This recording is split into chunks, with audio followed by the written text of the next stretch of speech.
Perdas necessárias, por Judith Viorst.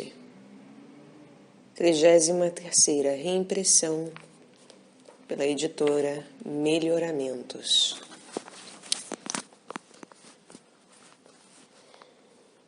Segunda parte.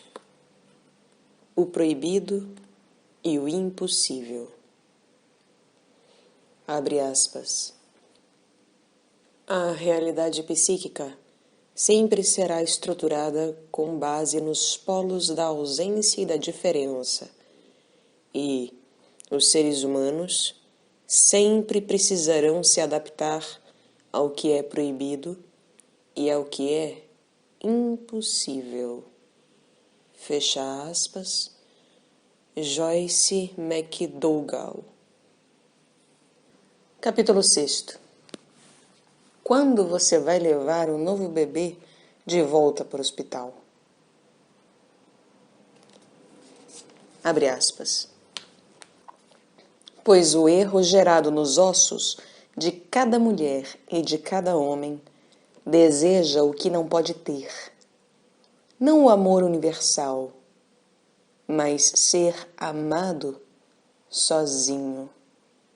Fecha aspas. W.H. Auden.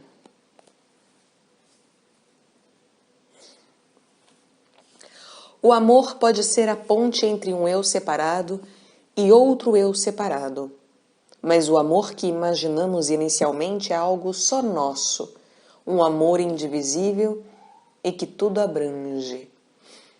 Entretanto, logo começamos a perceber que o amor que recebemos não é exclusivamente nosso.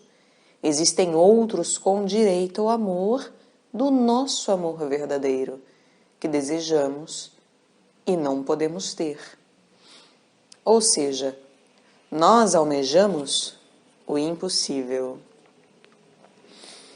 Uma garotinha acorda na manhã de Natal e encontra o presente que queria. Uma gloriosa casa de bonecas, com pequenos cômodos atapetados, papel de parede, lustres e móveis. Olha para a casa encantada. E nisso a mãe, com um leve toque no braço dela, faz-lhe uma pergunta simples e terrível. Será que ela é capaz de ser generosa, agir como adulta e compartilhar o presente com a irmã mais nova, Bridget? Abre aspas. Fiquei pensativa. Aquela pergunta, a simples pergunta de minha mãe, foi a coisa mais complexa que já me tinham perguntado. Pensei durante um minuto inteiro, com meu coração parado, meus olhos piscando, meu rosto rubro de fúria. Era uma pergunta capciosa, bilateral, que saltava para frente e para trás. Agora você vê, agora não vê. O truque de um mágico supremo capaz de transformar, com um perfeito gesto de prestidigitação, alguns segundos de tranquilidade numa eternidade de caos. A verdade? Não. Sob nenhuma circunstância, de modo algum, eu queria compartilhar a casa de bonecas com Bridget. Ou a verdade? Sim. É claro que eu queria compartilhar com Bridget.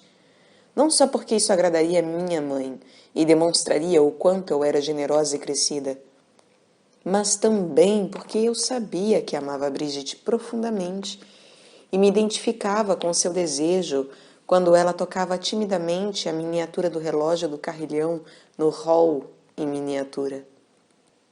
Tire essa mão terrível daí. Eu tinha vontade de gritar. Até eu permitir que toque no relógio. Bridget ignorava beatificamente minha dor, meu conflito. Antes daquela pergunta, jamais tive consciência de odiá-la ou amá-la tão completamente. Nunca mais fui capaz de sentir o mesmo que sentia por minha irmã. Nunca mais consegui ignorar o que sentia por ela. Eu nunca consegui brincar com a casa de bonecas. Finalmente, ela foi dada a alguém. Fecha aspas. Poucos podem lembrar com tanta clareza, como a escritora Brooke Hayward, os sentimentos de ódio angustiante da primeira infância. Além disso, nossa dignidade de adultos não permite a lembrança da força possessiva e da cobiça que alimentava aquele ódio. Mas, no começo, todos nós desejamos a possessão exclusiva dos nossos tesouros, incluindo o nosso primeiro tesouro, o amor da nossa mãe. E não queremos que ninguém mais receba ou tire o que só a nós pertence. Pois o que sobrará para nós se compartilharmos o que temos com um rival? Algo menos do que tudo é suficiente? O desejo de ser único amado provavelmente nasce conosco. Furiosa e dolorosamente, com maior ou menor sucesso, aprendemos a renunciar a esse desejo e deixar que desapareça. Uma criança pequena não ama necessariamente os irmãos, diz Sigmund Freud. De um modo geral, obviamente não os ama. Ela os detesta como competidores. E é sabido que essa atitude pode perdurar muito tempo, até a maturidade, ou mesmo mais tarde, sem interrupção. Negamos o sentimento de ódio em nós ou em nossos filhos, devido ao desconforto que ele nos causa. É mais fácil chamá-lo de mito freudiano. Contudo, as reações de como um primogênito costuma encarar o novo bebê, quer dizer que ele vai ficar? Ou quando vai levar o novo bebê de volta para o hospital? Ou ainda, enfia ele no cesto de roupa suja e fecha a tampa.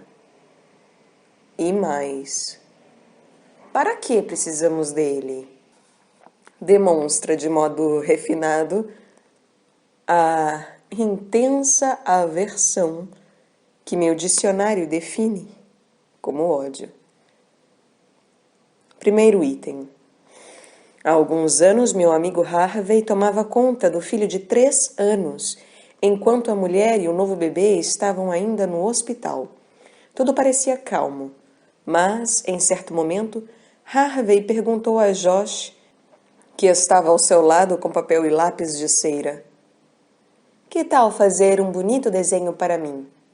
E Josh respondeu, olhando friamente para o pai: "Não, enquanto você não se livrar daquele outro garoto." Segundo, as crianças de mães que as levavam ao colégio em sistema de rodízio estavam falando sobre a pior coisa que já aconteceu na minha vida.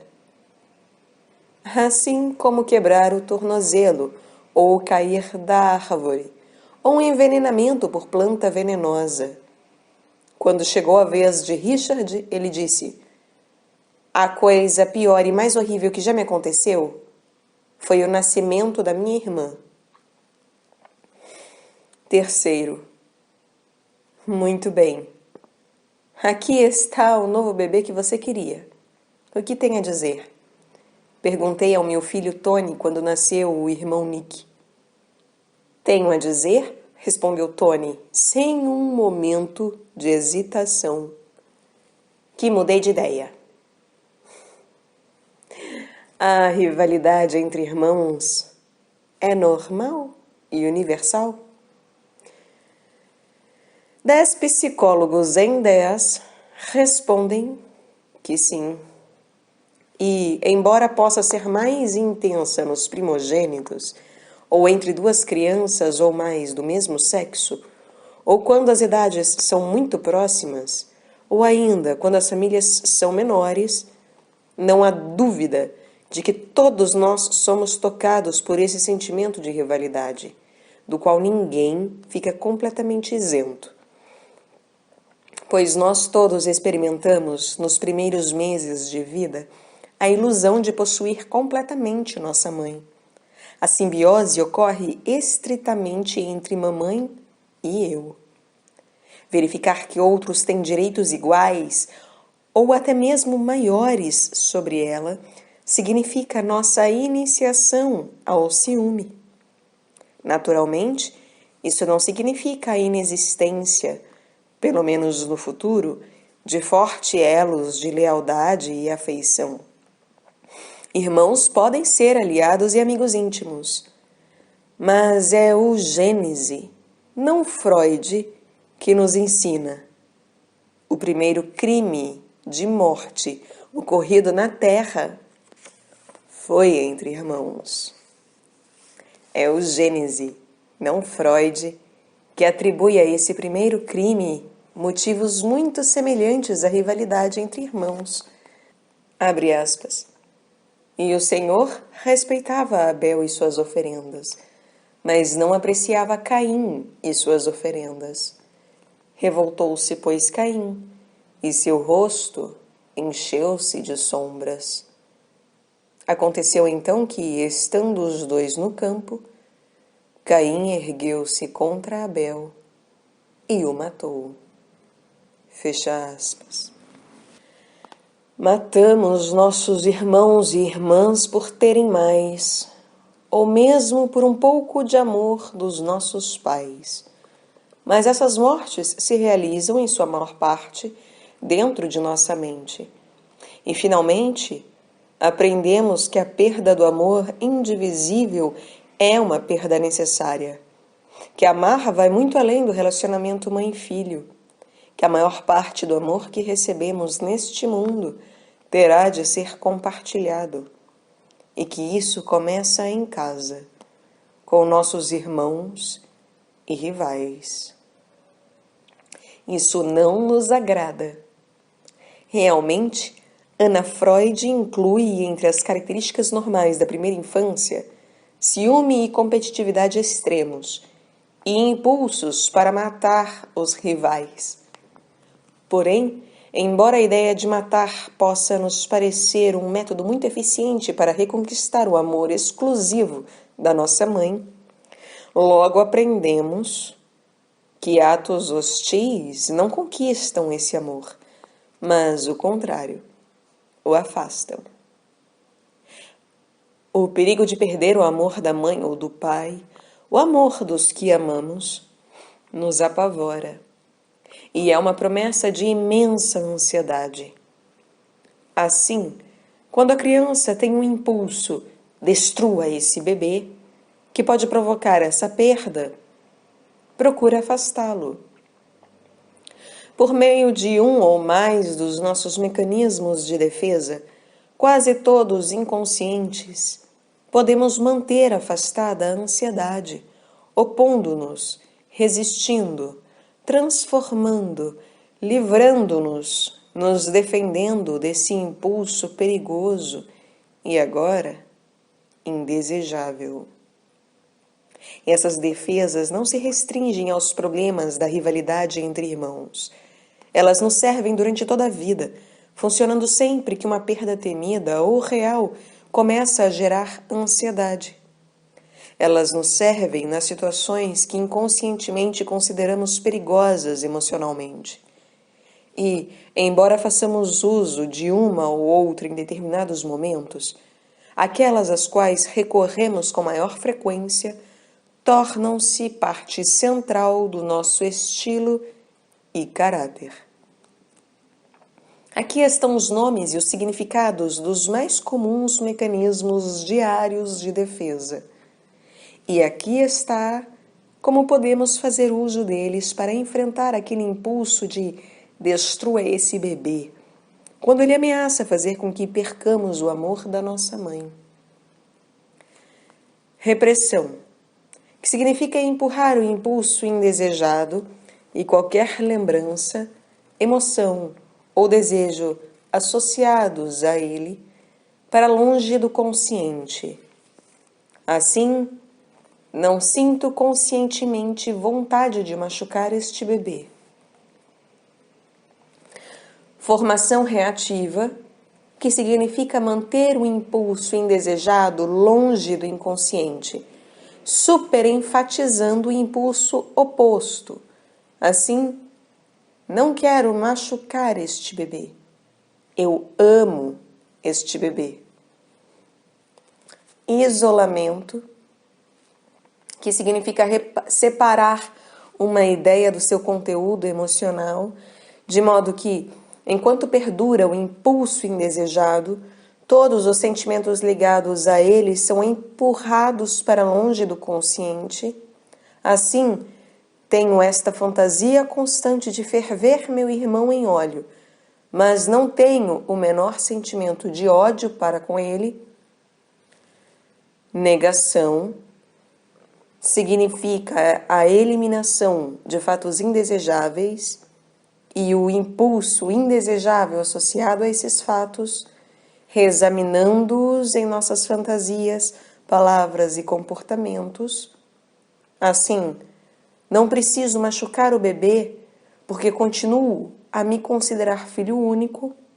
Um maravilhoso exemplo de negação é a história da garotinha informada de que ia ganhar um irmão ou uma irmã. Ouviu aquilo num silêncio pensativo. Depois ergueu os olhos da barriga da mãe para os olhos dela e disse: Sim, mas quem vai ser a mamãe do novo bebê? Regressão, que significa escapar do impulso indesejado, voltando a um estágio anterior do desenvolvimento. Assim, ao invés de machucar o bebê que está tomando meu lugar ao lado de mamãe, eu serei o bebê. Projeção, que significa repudiar o impulso indesejado, atribuindo-o a outra pessoa. Assim, não quero machucar esse bebê. Ele que quer me machucar. Identificação, que significa substituir o impulso indesejado por sentimentos mais bondosos e positivos, tornando-se outra pessoa. A mãe, por exemplo. Assim, ao invés de machucar o bebê, vou servir de mãe para ele. Voltar-se contra si mesmo, que significa dirigir o impulso hostil contra si mesmo, ao invés de ferir a pessoa que se quer ferir. Assim, em lugar de bater no bebê, vou bater em mim. Às vezes, pessoas com essa reação identificam-se com a pessoa que odeia. Assim, batendo em mim mesmo, estou, na verdade, batendo no bebê. Anulação, que significa expressar os impulsos hostis por meio da fantasia e do fato, e então reparar o dano causado com um ato de boa vontade. Assim, primeiro bato no bebê, ou imagino que bato no bebê, e depois anulo o mal que fiz beijando.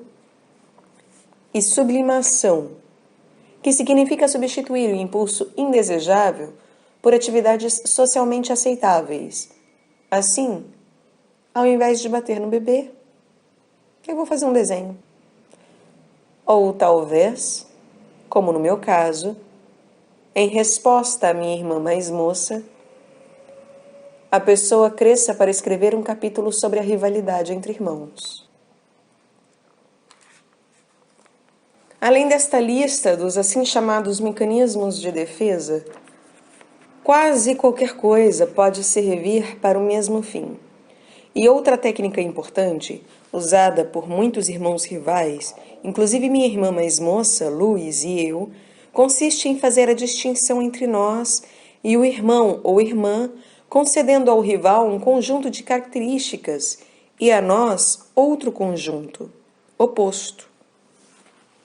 Essa tática defensiva é chamada de desidentificação e, em termos práticos, significa dividir os campos de luta. A desidentificação, compreendi afinal, foi de crucial importância no meu relacionamento com minha irmã. pois, dividindo os campos, tornamo-nos completamente diferentes, deixando de ser rivais. Não mais tomávamos parte nas mesmas corridas, definindo-nos em termos opostos: ar livre dentro de casa, cientista, escritora, extrovertida, introvertida, lugares diferentes. Minha irmã e eu conseguimos enfrentar nossa competitividade e nossos ciúmes, evitando competições e comparações dolorosas. A desidentificação começa mais ou menos aos 6 anos, geralmente entre o primeiro e o segundo filho do mesmo sexo. Permite a 2 irmãs ou 2 irmãos, como permitiu a Luiz e a mim, sentir que cada um tem o que é seu. Ambos podem se sentir superiores. Antigamente eu acreditava que os não conformistas eram mais interessantes do que as pessoas convencionais.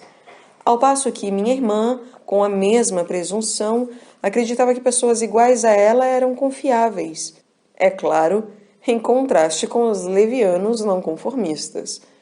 E houve um tempo em que eu acreditava que era nobre ser introvertida.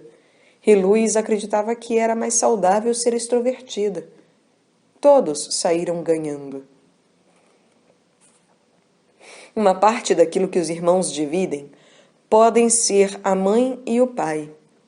Assim, pareço-me mais com minha mãe e Luiz com meu pai, separando os pais e possuindo direitos reais de identificação com um deles. Cada uma de nós encontrou o próprio nicho não competitivo. Mas essa polarização de papéis, para minha irmã e eu, para qualquer par de irmãos, tem graves limitações. Suponhamos que nós duas tivéssemos tendência para a ciência ou para a literatura. Teríamos fechado uma parte da nossa natureza, que nos enriqueceria mais se fosse explorada. Podíamos ter sido cada uma apenas metade de um ser humano completo. Além disso, há famílias onde os pais, não os irmãos, são os que insistem em dividir os campos de ação, marcando os filhos com etiquetas que vão desde atividades contrárias à natureza do filho até a imposição da vocação, decidindo: você é bonita, ela é inteligente, você é alegre, ela é melancólica, você tem bom senso, ela talento. Mesmo quando a intenção é reduzir a rivalidade entre irmãos, dando a cada filho uma identidade separada, mas igual, pode decorrer um longo e custoso processo até que 2 irmãos ou 2 irmãs se libertem das etiquetas e comecem a procurar saber o que realmente são. Mai, com 25 anos, afirma: minha mãe costumava dizer que Margot era a gêmea inteligente e Mai a gêmea bonita. O resultado dessa caricatura constante foi que ainda estou tentando provar o quanto sou inteligente e Margot tentando provar o quanto é bonita. Entretanto, a definição de um eu específico e distinto, um eu claramente diferente do de nosso irmão ou irmã, pode nos livrar de chegar em segundo lugar ou de matar para vencer. Aos 6 anos ou em qualquer idade, a defesa de desidentificação oferece um alívio enorme à rivalidade entre irmãos. Sara, de 30 e poucos anos, diz que ainda costuma dividir os papéis sempre que se sente ameaçada por outra mulher, dizendo a si mesma que o que ela tem, aquela mulher não tem, e o que ela é, aquela mulher não pode ser. E depois disso pode ver e aceitar as qualidades positivas da mulher, e exatamente como aceitou as da irmã há 3 décadas. Conta Sara, abre aspas, se ela é bem-sucedida e linda, mas não tem filhos, digo para mim mesma que eu tenho filhos. E se ela é bem-sucedida, linda e também tem um filho, digo para mim mesma que tenho 4. E se ela é bem-sucedida, linda e também tem 4 filhos, digo para mim mesma que os meus são todos homens. O modo pelo qual resolvemos ou não resolvemos nosso sentimento de rivalidade fraterna geralmente nos acompanha até a vida adulta. E muito depois do fim da infância, em outras cidades, em outros relacionamentos, podemos repetir nossa reação. Ela pode ser às vezes como a de Sarah, basicamente construtiva, mas muitas vezes não é. O psicólogo Alfred Adler observa que, quando a criança acha que pode lutar e vencer o irmão rival, abre aspas, torna-se uma criança briguenta. Se lutar não der resultado, pode perder a esperança, ficar deprimida e conseguir seus objetivos preocupando e assustando os pais. Fecha aspas. Assim, problemas de dinheiro, saúde, escola, relacionamentos sociais ou com a lei podem começar na infância e continuar até muito mais tarde, e podem ter como objetivo atrair a atenção dos pais, acostumados a aplaudir irmãos mais bem-sucedidos. Existem outras táticas prejudiciais para se defender da rivalidade entre irmãos. Táticas que podem moldar a vida adulta. Calvin, por exemplo, 20 meses mais moço do que o irmão Ted, desde o começo foi sempre o filho mais brilhante e mais competente. Mas quando começou a se expressar e mostrar suas capacidades, a mãe, aparentemente, teve medo de que Ted se sentisse diminuído. Sua mensagem para Calvin era: não vença seu irmão, contenha-se, vá mais devagar, desista. Se quer minha aprovação, jamais compita com Ted. Essa mensagem, embora em grande parte não posta em palavras, foi por demais persuasiva. Calvin obedeceu. E agora, com 40 anos, não consegue dar tudo o que tem. Diz ele, abre aspas, no tênis procuro melhorar meu jogo. E no golfe posso ficar até na frente, até o 18º buraco. Mas quando chego no 18º, sempre perco a partida. Fecha aspas. No trabalho, como no esporte, o maior problema de Calvin, diz ele, é evitar a competição. Sonha com o sucesso. Tem planos grandiosos. Começa-os, mas, abre aspas, chego na beira da montanha e não consigo continuar. Não posso correr o risco de vencer. Fecha aspas. Pois ser bem-sucedido no mundo competitivo significa, como ele lentamente chegou a compreender, matar o irmão e perder o amor da mãe. Os psicólogos Elgola Ross e Joel Milgram, que publicaram um trabalho muito interessante sobre a rivalidade entre irmãos adultos, concluíram que essa rivalidade, raramente discutida entre os irmãos, ou com pais e amigos, permanece como um segredo vergonhoso, um segredinho sujo. E esse sigilo, dizem Ross e Milgram, pode ajudar na perpetuação da rivalidade. Assim, muitos irmãos e irmãs são rivais ferozes durante toda a sua vida. Jamais se libertam dos ciúmes e da competitividade.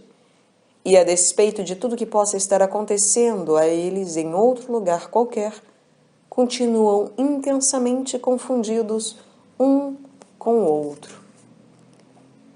Annie, de 89 anos, sente ainda ressentimento contra a popularidade da irmã, enquanto esta, de 86, ressente-se ainda do intelecto evidentemente superior de Annie. Como vemos, a desidentificação nem sempre funciona. E Richard e Diane atualmente competem para cuidar da mãe idosa. Cada um quer ser a pessoa encarregada. Uma competição que parece representar uma batalha final. Uma guerra para decidir quem vai ser coroado como o filho mais zeloso. E duas irmãs de meia-idade disputam ainda jogos de superioridade, mas agora competem por intermédio dos filhos e dos netos. E dois irmãos brilhantes, o escritor Henry e o filósofo William James, lutaram durante toda a vida pelo poder. Uma luta que começou com o nascimento de Henry e tornou-se para eles um modo prevalente de vida. William costumava criticar o estilo literário de Henry, muito admirado e extremamente colorido. Abre aspas. Diga de uma vez, pelo amor de Deus, e acabe logo com isso. Fecha aspas. E Henry certa vez queixou seu irmão, abre aspas. Sempre tenho pena quando ouço dizer que você leu alguns dos meus livros. E sempre espero que não leia. Você me parece basicamente tão incapaz de apreciar o que escrevo. Fecha aspas. E num gesto supremo de quem acusa as uvas de serem verdes, William declinou de uma indicação para a Academia de Artes e Letras, porque explicou, abre aspas, meu irmão mais moço, mais superficial e mais vaidoso já está na academia. Fecha aspas. Em outras palavras, porque Henry chegou primeiro. Consideremos também as irmãs atrizes Olivia de Havilland e Joan Fontaine, as quais, desde o nascimento, escreve Joan Fontaine, foram encorajadas pelos pais e governantas à rivalidade. Uma rivalidade inevitavelmente acentuada pela escolha da mesma carreira. Na noite em que Joan Fontaine recebeu o prêmio da Academia de Melhor Atriz, estava sentada bem de frente para Olivia, pensando enquanto olhava para a irmã.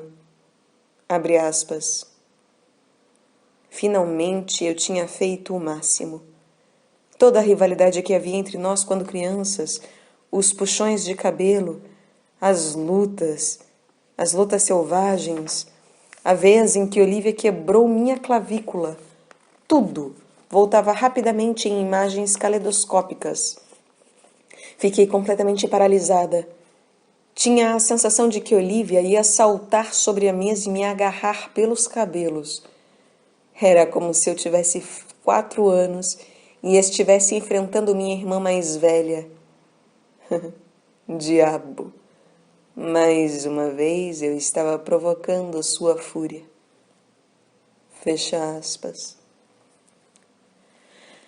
Billy Carter, ao contrário, parecia não ter medo de provocar a fúria do irmão mais velho.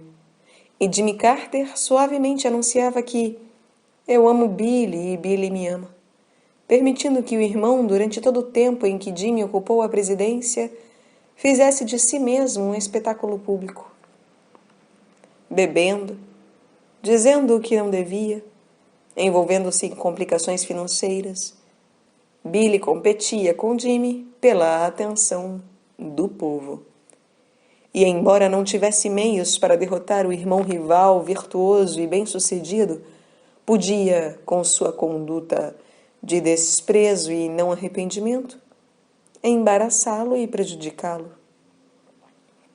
O psicólogo Robert White, falando sobre conflitos entre irmãos não resolvidos durante a infância, diz que irmãos rivais adultos competem ainda pela atenção de pais que podem ser idosos, senis e até mesmo estar mortos. E às vezes, esses legados de competição no círculo familiar, diz ele, estendem-se aos relacionamentos profissionais e sociais, e o indivíduo reage aos companheiros de trabalho, amigos, cônjuges e até aos filhos como se fossem irmãos ou irmãs.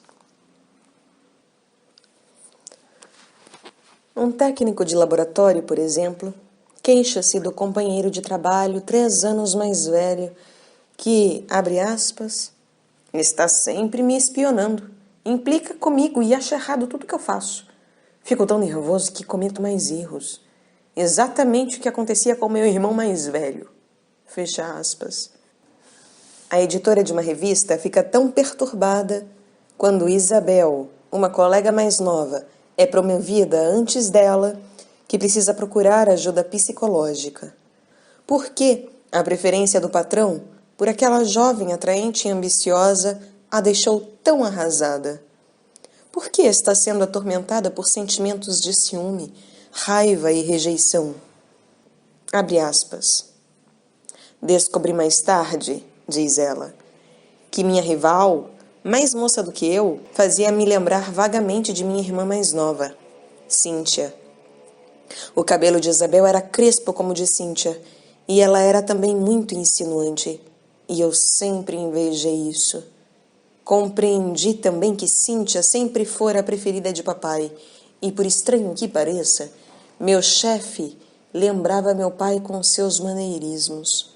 Percebi também que um drama da minha infância estava sendo novamente encenado. Ali estava o chefe, preterindo-me a favor de Isabel, exatamente como meu pai me ignorava a favor de Cíntia. Fecha aspas. A rivalidade fraterna conjugal é algo que Pan finalmente chegou a compreender, depois de ter reencenado esse drama durante anos com o marido, John, cegamente envolvida por ele, até perceber que aquela divisão territorial entre eles, isto é meu, aquilo é seu e fique longe do meu território, era uma repetição exata do seu relacionamento hostil com a irmã mais nova. Por que sua atitude inflexível, na verdade extremamente inflexível, ao não permitir que John pusesse as camisas na sua mala? Por que ficava tão furiosa quando ele demonstrava o desejo de tomar parte num almoço que ela combinara com amigos especiais? E por que tinha tanta dificuldade em deixar que ele compartilhasse esses amigos, ou uma escova, ou um pedaço de bolo, ou uma área de conhecimento? E por que ele não podia pendurar o paletó no lado dela, no guarda-roupa, sem que Pan se irritasse? Finalmente, ela descobriu que estava transferindo para o marido a raiva que tinha da irmã quando esta invadia seu espaço. E embora tenha ainda hoje uma tendência para dizer isto é meu, aquilo é seu, essas reações às invasões do marido são mais brandas do que a antiga. Trate de ficar longe do que é meu. Ao que parece, alguns dos padrões que repetimos mais tarde são determinados não só por nossos pais, mas também por nossos irmãos. Freud diz, abre aspas, a natureza e a qualidade do relacionamento do ser humano com pessoas do seu sexo ou do sexo oposto são determinadas nos primeiros 6 anos de vida. Mais tarde, podem se desenvolver e se modificar em determinadas direções, mas nunca desaparecem. Os objetos desse tipo de fixação são os pais e os irmãos. Todas as pessoas tornam-se substitutas dos primeiros objetos desses sentimentos, sendo assim obrigadas a arcar com esse legado emocional. Fecha aspas. Esse legado emocional é às vezes imposto à geração seguinte, quando julgamos um dos nossos filhos igualzinho a mim, enquanto que o outro é visto como o irmão que foi objeto do mais profundo ressentimento da nossa infância. Há o exemplo da mãe que foi na infância a irmã mais nova sempre preterida. Cresceu cheia de raiva e inveja. Inconscientemente, moldou o primeiro filho à imagem da irmã mais velha. Na entrevista com o psiquiatra, quando interrogada sobre o desejo de dar ao filho mais novo o melhor quarto da casa, ela respondeu emocionalmente que, abre aspas, ela era a mais nova e sempre sentiu que a irmã mais velha tinha o melhor de tudo e que ainda a odiava extremamente. Fecha aspas. Como irmã mais velha, concordo que os primogênitos sempre têm o melhor, mas estou certa de que recebem o pior também. Por um lado, experimentamos durante meses, talvez anos além da união simbiótica, um relacionamento especial e exclusivo com nossa mãe. Por outro lado, nossa perda, a desse relacionamento especial e exclusivo, é maior para nós do que para os irmãos que vêm depois. O nascimento de um novo bebê pode provocar uma sensação de traição e de perplexidade. Mamãe diz que eu sou seu doce de coco. Mamãe diz que eu sou seu coelhinho. Mamãe diz que eu sou super especial, maravilhoso, um garoto fantástico. Mamãe acaba de ter outro bebê. Por quê? Não há dúvida de que os pais costumam dar mais atenção e mais valor ao primeiro filho do que aos outros. É também do consenso geral que os pais são menos possessivos, ansiosos e exigentes para com os outros filhos. Assim, os mais novos podem invejar os direitos de primogênito do mais velho. E os mais velhos talvez sintam que os irmãos são tratados com maior indulgência. Em outras palavras, independentemente da posição na família, por ordem de nascimento, a criança pode provar sem nenhuma dúvida que está sendo preterida. E às vezes, isso é verdade. Embora os pais devam amar de modo mais ou menos igual todos os filhos, às vezes, porque um é mais inteligente, mais bonito, mais cordato, tem mais sucesso, é mais atlético, mais afetuoso, por ser homem, um deles recebe tratamento especial. No livro fascinante de Max Frisch, Stiller, por exemplo, há o curioso intercâmbio entre dois homens, Wilfried e Anatole, que vão ao cemitério para visitar os túmulos de suas mães e depois vão juntos a uma taverna para comparar suas impressões. Escreve Anatole, abre aspas, aparentemente a mãe dele era muito rigorosa. A minha, nem um pouco.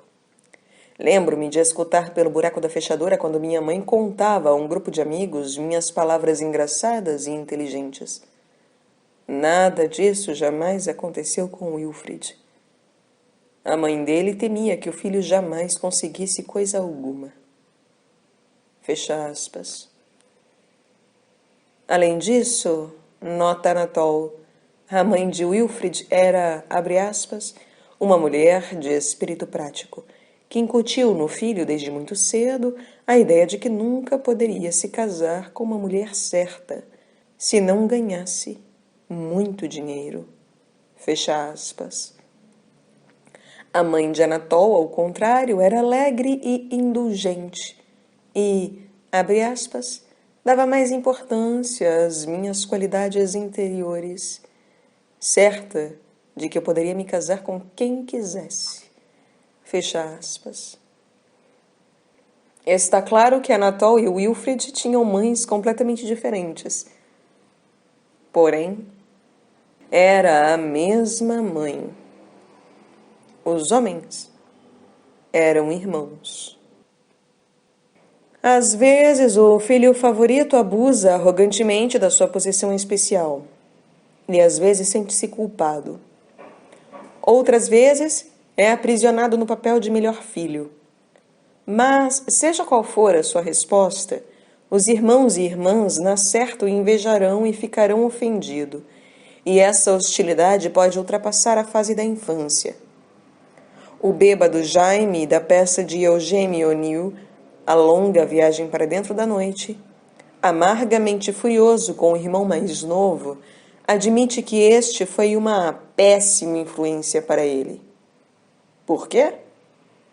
Porque, diz ele, abre aspas, jamais eu quis que você tivesse sucesso na vida, para não me fazer parecer pior ainda, em comparação. Queria que você falhasse. Sempre senti ciúme de você, filhinho da mamãe, preferido do papai. Fecha aspas. Contudo, mesmo quando os pais não demonstram o favoritismo, a presença de irmãos e irmãs significa um logro, uma perda.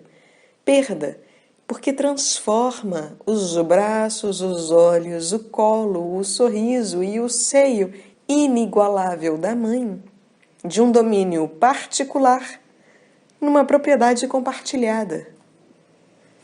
Como é possível que a criança não queira se livrar do irmão ou da irmã? Como é possível não sentir um pouco de rivalidade fraterna? Quando Josh, de 3 anos, viu a mãe abraçando o novo irmãozinho, disse com a maior simplicidade, abre aspas, você não pode amar a nós dois. Quero que ame só a mim. Fecha aspas.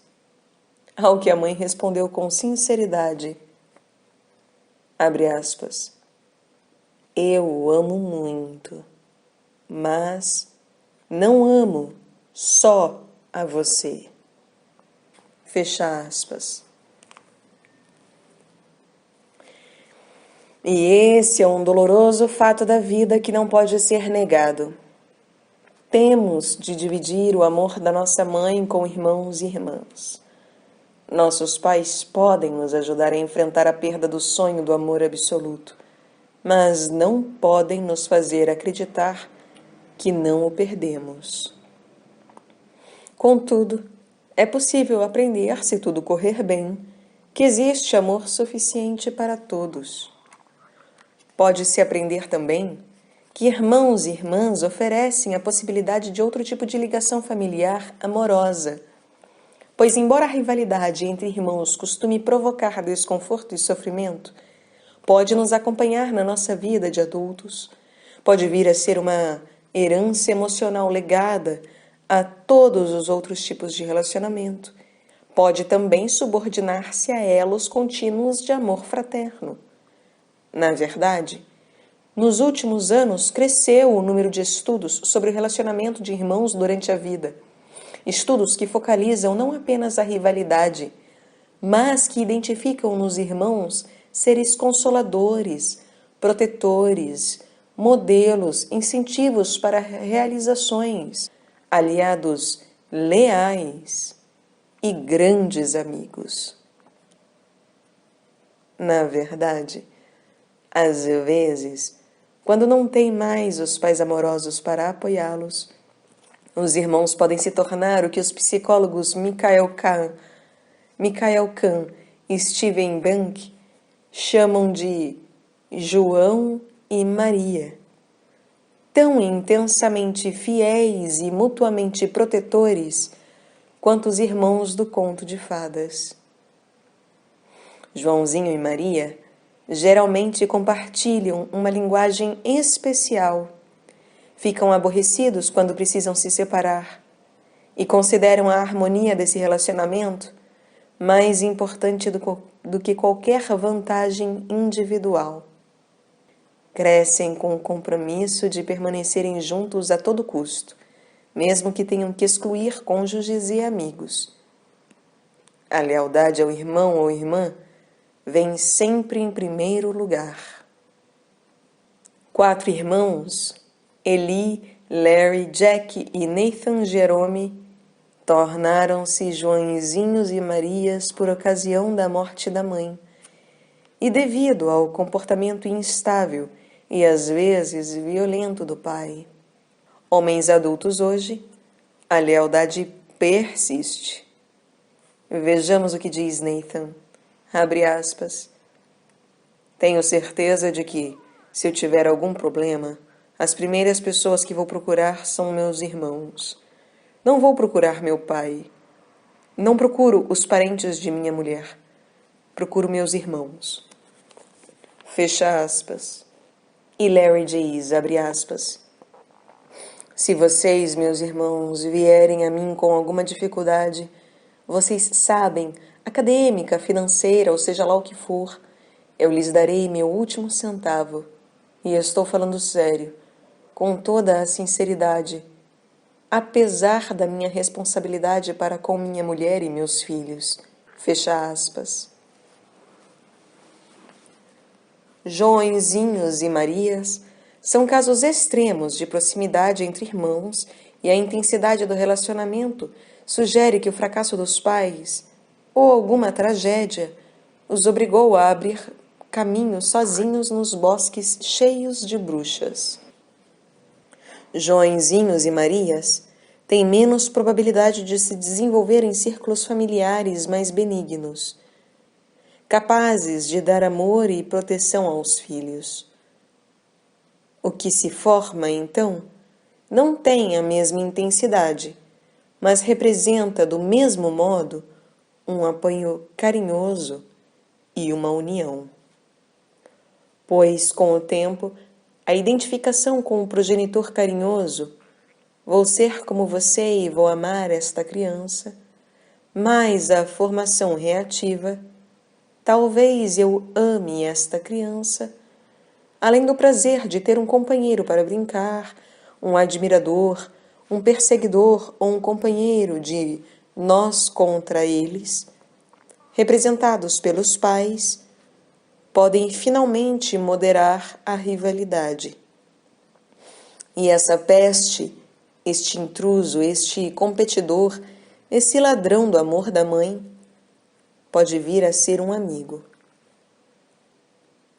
Somos irmãos, ouvi dizer meu filho de 8 anos, com imenso desprazer, respondendo à pergunta de um estranho.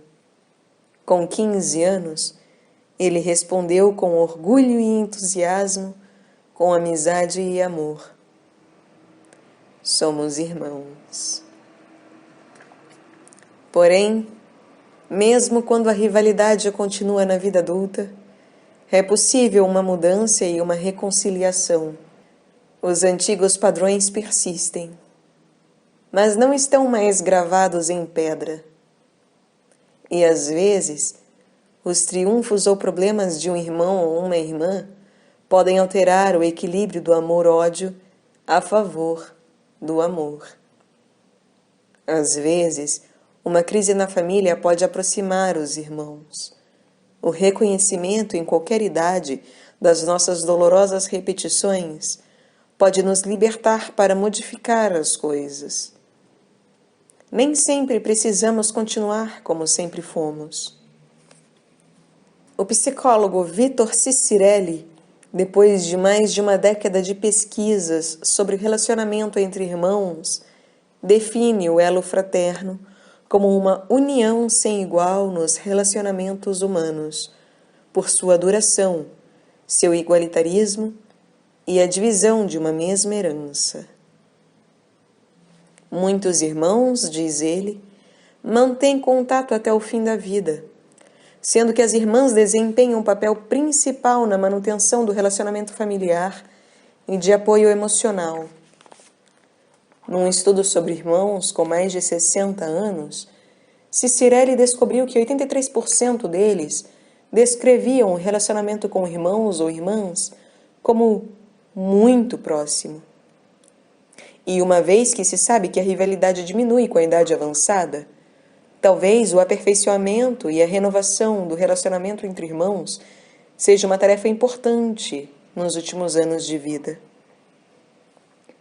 Cicirelli, dando devido valor à ambivalência de todos os relacionamentos humanos, observa também, abre aspas, podemos conceber a rivalidade como um sentimento sempre latente, que aparece com mais força em determinadas circunstâncias, ao passo que a união é provocada por outras circunstâncias. Fecha aspas.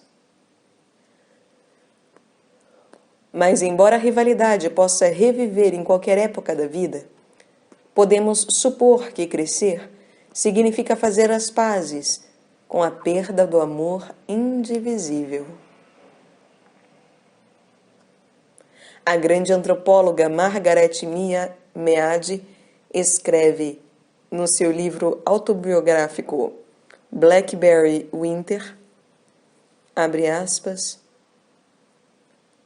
irmãs, durante a fase de crescimento, quase sempre agem como rivais, e como jovens mães, tendem a continuar a rivalidade comparando seus filhos. Mas quando os filhos crescem, as irmãs aproximam-se e, geralmente na velhice, transformam-se nas mais felizes e seletas companheiras. Fecha aspas. A doutora Mead descreve a seguir como é bom compartilhar as lembranças da infância. Sei o que ela quer dizer, pois só com a minha irmã Louise eu podia relembrar o Spaniel Springer chamado Corky, a casa de Clark Street, com uma gloriosa macieira no quintal, nossa mãe cantando Os Dois Granadeiros, enquanto nos levava de carro para a praia, e nosso pai treinando golfe na sala de estar, e uma governanta chamada Catherine, que nos ensinou a dizer quando fazíamos nossas preces à noite, abre aspas, Deus abençoe minha mãe e meu pai, todos os meus parentes e amigos, e Bing Crosby. Fecha aspas. Irmãs e irmãos, compartilham aquilo que nenhum outro contemporâneo, por mais íntimo que seja, pode compartilhar.